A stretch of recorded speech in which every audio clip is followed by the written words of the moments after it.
and welcome. This is John Bloom of Bloom Consulting. In this video, we're going to talk about the introduction to artificial intelligence and the Internet of Things. A little bit about me. I'm a data professional currently working for Agile Bay in Tampa, Florida, and I also work for Bloom Consulting, my side business where I investigate new technologies and do projects on the side. I worked with the IBM PC in 1983 when it first came out, or so, somewhere around that time frame. And I learned the DOS programming language and have played with computers ever since. I took courses in high school, in college. I took some courses out of college, and I got into programming full-time in 1996, working with C++, and then Visual Basic, Oracle, and Crystal Reports. So I've been involved with the data space since 96, at least, in probably 92 before that. And I've learned different languages over the years, including Visual Basic and ASP, Classic, Actuate, .NET, Java, Web Services, Microsoft BI, Microsoft Azure, Hadoop, the Azure ML Machine Learning, and Power BI. I've worked in a variety of sectors within the business world, including government and education and consulting. Spoken at a variety of conferences throughout the Tampa Bay area. And I've recently created a 4-hour course on Azure for the site Experfy, which should be released shortly. So in this video, we're going to discuss the rise of the data culture, artificial intelligence, and the Internet of Things. So data is the new oil. We've been collecting data for 50 years. It's now become an asset instead of a liability, and companies are starting to monetize their data. It provides insights. The main thing you need to know about data is it helps to manage the business in a data-driven organization. It increases profits, it decreases costs, and you can streamline your processes. There's been an explosion of data recently with new forms of capturing data, including Hadoop and other big data repositories. There's new data sources, including open source, social media, as well as integrating your homegrown data, which was previously very difficult. The size of the data has increased. The costs have come down regarding hardware, software, memory, processing power.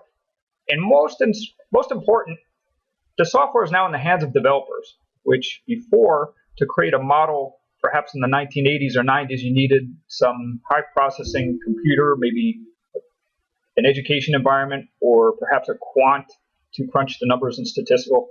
Now we can do that from our living room. We're able to integrate data. Perhaps it's still very difficult, probably the most difficult part of working with data.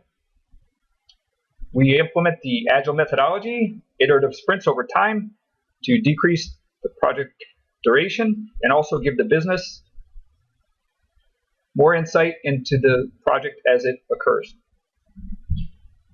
The data scientist has a new role. It's the sexiest position, and it's a conglomerate of multiple facets, including statistics, math, programming, domain knowledge, curiosity, visualizations, and storytelling. There's also the chief data officer.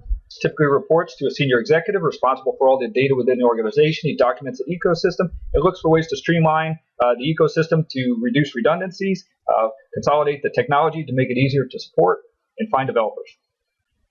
And here's a link to a post that I wrote for a blog for experfy.com that talks about the rise of the data-driven culture. The next is the artificial intelligence. Here's the definition. I'll let you read it.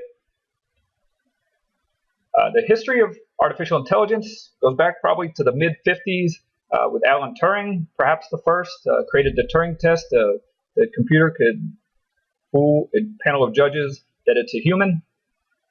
There may have been some people before that in the scientific space, but he gets credit for a lot of the. He devised a thing called a brain, and anyway, the history with the artificial intelligence.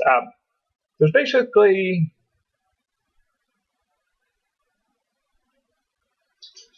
there's a neural net, and the neural net consists of a bunch of synapses and neurons, and the neurons fire based on weighted averages between 0 and 1, and based on it fires downstream, which triggers more firing downstream. There's a hidden layer.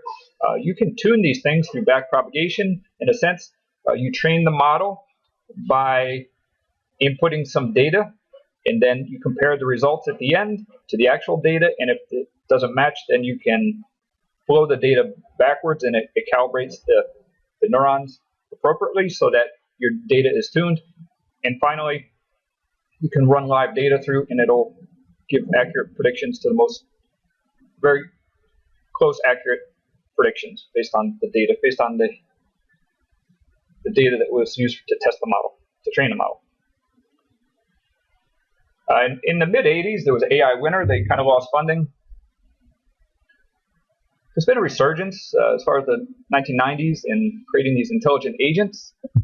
So what is artificial intelligence? There's two segments. There's the strong and the weak. The weak is our Siri and Cortana. I guess we start off with the strong here. So the strong is actually artificial general intelligence, which is kind of like computers simulating human characteristics that can self-learn, reason, communicate in natural language, possess creativity, morals, and be self-aware. So people say that's going to be here shortly, and the rise of the machines, and they're going to be our counterparts, and perhaps we'll report to them. We don't know. Weak AI, like I stated earlier, is the Siri, the Cortana, go Google. The machine's not conscious of itself. It's not alive. It just learns patterns over time, which is exactly what computers do. They synthesize logic, and you can interpret that logic to predict future events. So the impact of artificial intelligence, you can embed these AI things, devices. It's going to automate a good chunk of perhaps the workforce and do a lot of the grunt work that we tend not to like, starting with vacuuming the house, but then moving on to other jobs and tasks, and soon infiltrate the white-collar workers, such as attorneys or medical. So there's really no job safe from artificial intelligence. This is the general consensus, and there's a good possibility that they're going to take a lot of our jobs. So start studying now, or otherwise we'll be home watching Jerry Springer, eating popcorn. And what if humans can no longer compete in the workforce? Well, I'm sure they'll figure something out. What if AI kills a human?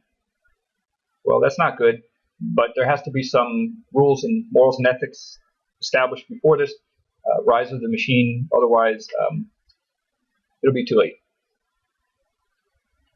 The artificial neural intelligence, the ANN, you have a neural network.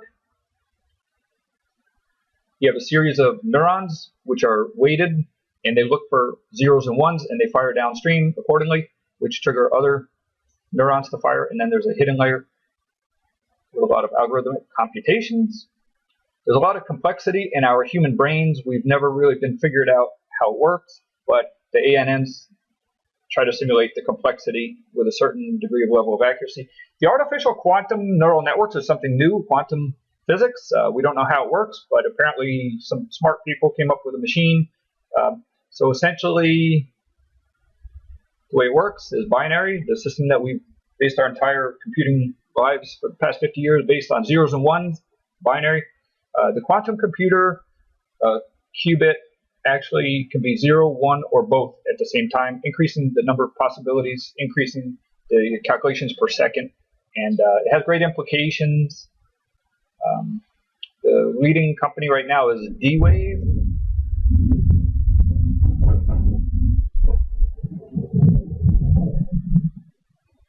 Typically, a neural network has perhaps 6, 7, 8 layers, and each layer processes the information, gets triggered, neurons downstream. But the Microsoft people, the smart people, Microsoft researchers have come up with a deep neural network where there's 152 layers. So the thing about neural networks is it takes time to train the models in the sense that you have to flow the data through. But this system actually programmatically trains the model and it can basically run 10 simultaneous concurrent tests at the same time, and it picks the best results. So that's pretty smart. Like I said, the morals and ethics, we need to figure out what are the rules for these intelligent beings if they were to rise and become equal or exceed the capabilities of humans. There's a bunch of organizations dedicated to the artificial intelligence endeavor. One from founder of Microsoft, Allen Institute for Artificial Intelligence. Another one, Elon Musk, OpenAI, nonprofit artificial intelligence research company. Google has TensorFlow. It recently open sourced that into the Apache Foundation. It was trying to. Facebook has the FAIR research. Microsoft has a dedicated artificial AI group. And obviously, IBM has been around for a while. So they started in the 50s. They have a machine called Watson, which is really taking off. And there's other startups as well. So AI has been around for 65 years or so, at least the idea concept with a smart brain computer to self-learn and mimic behavior of the humans and perhaps outperform our capabilities in the near future. But it's going to have to be integrated into the mainstream society, and it could be sooner than we think. However, some really smart people have been working on this for a very long time, and it's a very difficult process. And some people say it can't be done. Other people say it'll be done shortly. So the jury's still out. But they're making good progress, and there you have it. Here's some links. Also, I posted a blog on the rise of intelligent machines through the Xperify website, which is a Harvard Innovation Lab startup for big data, and I write blogs for them.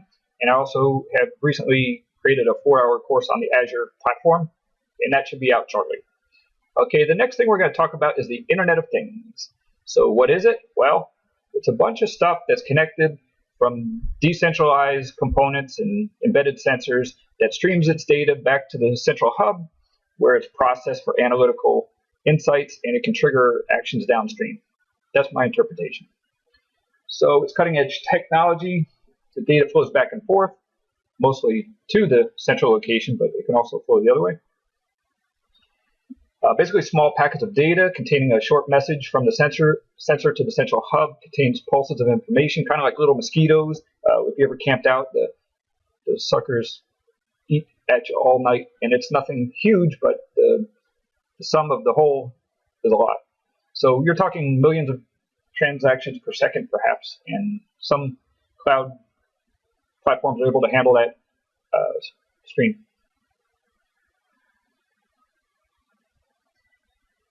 So they flow typically through the internet, perhaps radio signals or what have you. There's no specific protocol at this time. There's an organization that just formed recently to devise a protocol for all Internet of Things to follow.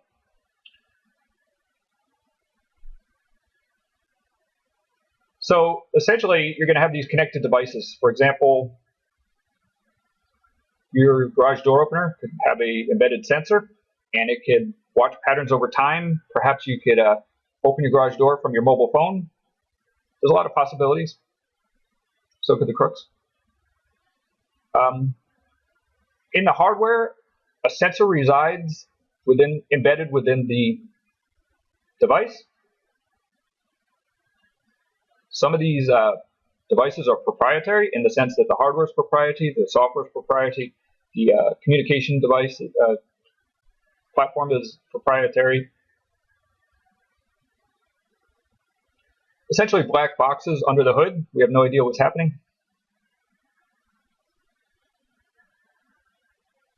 One thing to keep in mind that I don't hear a lot in the data space, we're all talking about getting our devices out into production and start monitoring. But what happens 5 years from now when these devices start crapping out and perhaps the vendor is out of business or difficult to find parts or it's outdated? And what are the downstream costs of replacing all this stuff? Nobody talks much about that. So these embedded sensors reside within the devices that are out in the field, and they capture metrics in real time.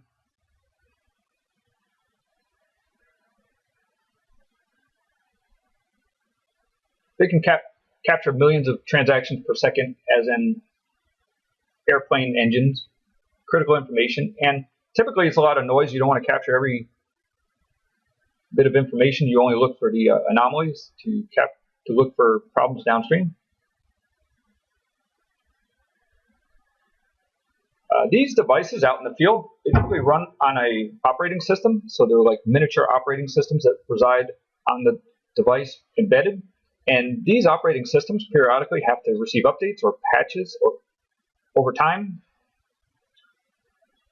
And also the central hub needs to communicate with these devices to ping it, to get a pulse, a heartbeat, to make sure it's still operating. Also initiate reboots, repairs. Think of the Mars rover. It's kind of like far, and I think the time to send a message, I don't know, 10 whatever minutes. So we can communicate back and forth, issue commands, send patches, send updates, receive information.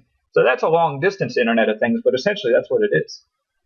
And perhaps they have to send patches to the operating system occasionally, or reboot it, or let it sleep, or what have you. Like I said, the protocols, there's no distinct protocol that's in place for every organization, mandatory, so it's a free-for-all, and that causes some problems for maintainability and a variety of other problems. The data can be stored once it's back in the central hub. Some organizations aren't even writing to disk. They're just looking for patterns over time as the data flows in and then initiating upstream actions. That's interesting.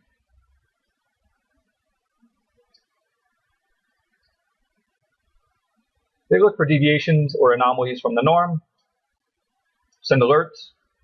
They can actually send it to another stream in like split the data stream into multiple streams, I imagine.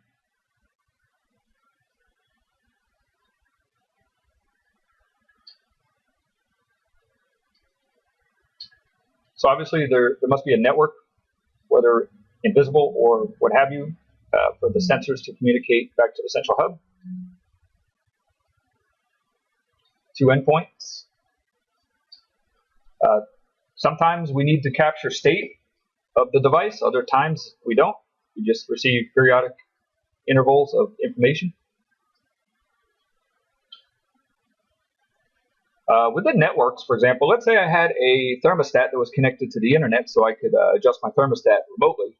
Well, what that does is somebody driving past the house could obviously detect that I have a Internet of Things device operating, and perhaps they know how to infiltrate it through a variety of means. So it causes plenty of problems, perhaps, that we need to think about security, in the sense that they could get into my internal network and get to my computers within the house, or if I'm connected somewhere else, they can obviously perhaps infiltrate that. Also, they could stick a Trojan horse or some type of malware onto my system and hold it for ransom, or they could just monitor the activity over time. There's plenty of ways for hackers to infiltrate systems, and these Internet of Things are no different. It actually exposes tremendous security risks, and people are working on solving that problem, although having proprietary vendors do their own thing makes it rather difficult.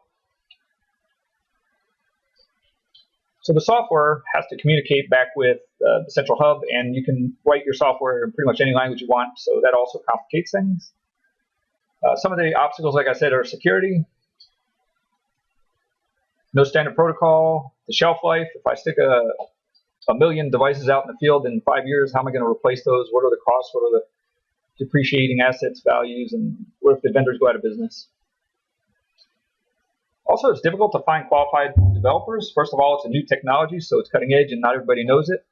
And also, finding the right people to architect, create, maintain an end-to-end IoT system is not an easy task. And what if those people walk out the door and take all that knowledge with them? Lastly, like anything else in IT, especially data, who owns the system? Perhaps is it IT? Is it the business, accounting, operations? What about service level agreements? If your Internet of Things product goes down for a period of time, your SLAs. Perhaps we need a Chief Internet of Things Officer. For this thing to scale, it needs to have a power supply that will last, that doesn't need replacement. Like I said, if you have 1 million devices out in the field and you have to go out and change every battery manually, that's probably inefficient. And we need to automate the entire life cycle from start to finish without the intervention of humans. That's the goal, I guess, in any IT initiative, but nonetheless, same with IoT. Obviously, this is going to increase the number of data sources to integrate into your existing systems. Wouldn't it be nice to integrate that with your Salesforce data, or your Microsoft Dynamics data, or your social media data? It'd be nice to integrate all that stuff, perhaps. So I guess essentially, what were to happen if I had an Internet of Things application out in the field, and perhaps it signaled that the device was broken? Well, then I could, in real time, scan my database to see if other devices are breaking for the same reason. And if so, then I could perhaps automate an email or do an investigative search into the vendor's database to look to see if a product recalls occurred. And if so, I would initiate a blast email to the customers for some indication to bring the device in for repair. And also, the vendor could publish a notification that there's a problem with the device or what have you. So what you're doing is you're monitoring in real time, looking for anomalies. If something will occur, you do an investigative search perhaps, and then trigger events downstream. So that's basically how it works.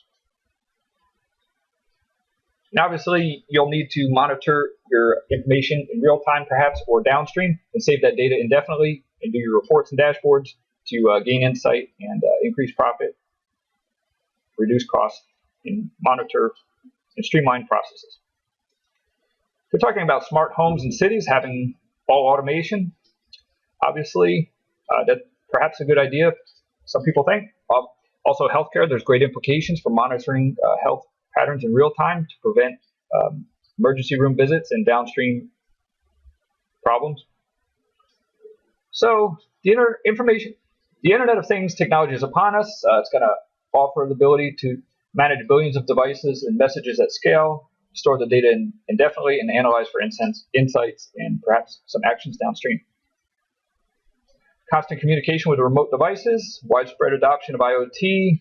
We need specific standards and frameworks and protocols that are open source, non-proprietary, work in a variety of languages. It will continue to leverage the cloud platform to centralize the hubs for flow of data, interrogate the data for insights, perhaps store your data in the cloud. It's going to change a lot of things. It's going to open some doors, create new players, and it's going to be good.